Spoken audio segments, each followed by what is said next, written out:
जय मसी साथीहरू, एकछिन रोकिनुहोस् र आफूलाई एउटा प्रश्न सोध्नुहोस्। हामी आज बाँचिरहेको संसार साँच्चै नयाँ हो कि धेरै पहिलेदेखि नै लेखिएको कथा पूरा हुँदै गएको हो? किन अहिले संसारभरि अशान्ति बढ्दैछ? किन मानिसहरू बाहिरबाट हाँसिरहेका छन् तर भित्र डर, चिन्ता र खालीपनले भरिएका छन्? किन प्रविधि यति अगाडि बढेको छ तर मानिसको मन अझै असन्तुष्ट छ? के यो सबै केवल संयोग हो कि कुनै गहिरो योजना अनुसार भइरहेको छ? धेरै वर्ष अघि लेखिएको बाइबलका भविष्यवाणीहरू आजको समयसँग यति मिलिरहेको देख्दा एउटा गम्भीर प्रश्न उठ्छ। के हामी वास्तवमै अन्तिम समय नजिकिँदै गइरहेका छौँ? यदि तपाईलाई पनि यस्तो लाग्छ भने कमेन्टमा आफ्नो विचार छोटोमा लेख्न नबिर्सनुहोस्, हो वा होइन। अब कुरा गरौँ बाइबलका ती भविष्यवाणीहरूको, जुन हजारौं वर्ष अघि लेखिएका थिए तर आजको दुनियाँमा अचम्मसँग मिलिरहेका छन्। मानिस इतिहासभरि भविष्य जान्न उत्सुक रहँदै आएको छ। कसैले ज्योतिषमा विश्वास गर्यो, कसैले सपना व्याख्या गर्यो, कसैले सङ्केतहरू खोज्यो। तर बाइबलमा भएका भविष्यवाणीहरू अरू सबैभन्दा फरक छन्, किनकि ती केवल अनुमान होइनन्, समयसँगै बारम्बार पूरा हुँदै गएको इतिहास हुन्। पहिलो कुरा, युद्ध र अशान्ति।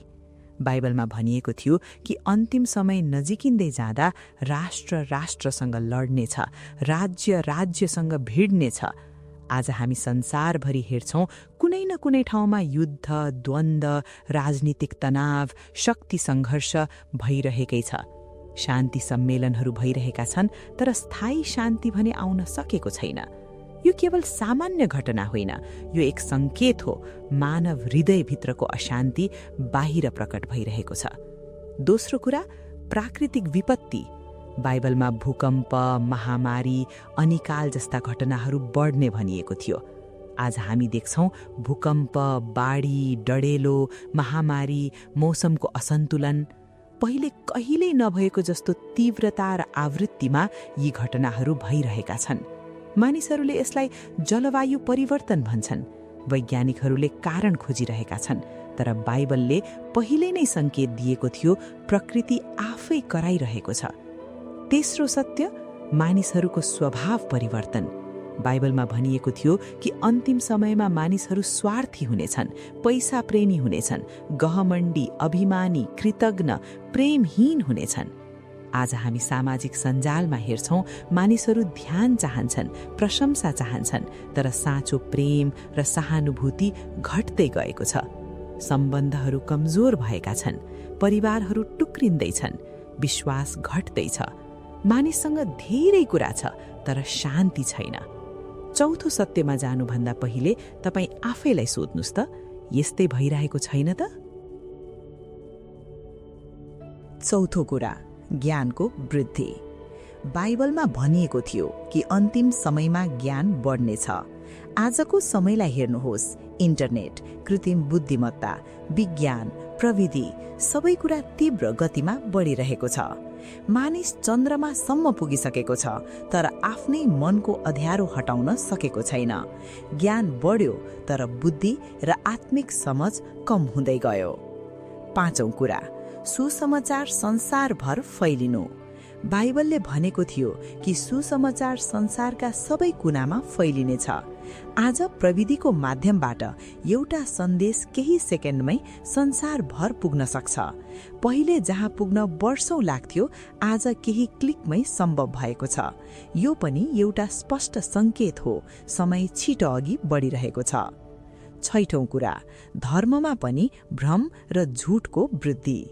बाइबलमा चेतावनी दिइएको थियो कि धेरै झुटा अगुवाहरू आउनेछन्, मानिसहरूलाई भ्रमित गर्नेछन्।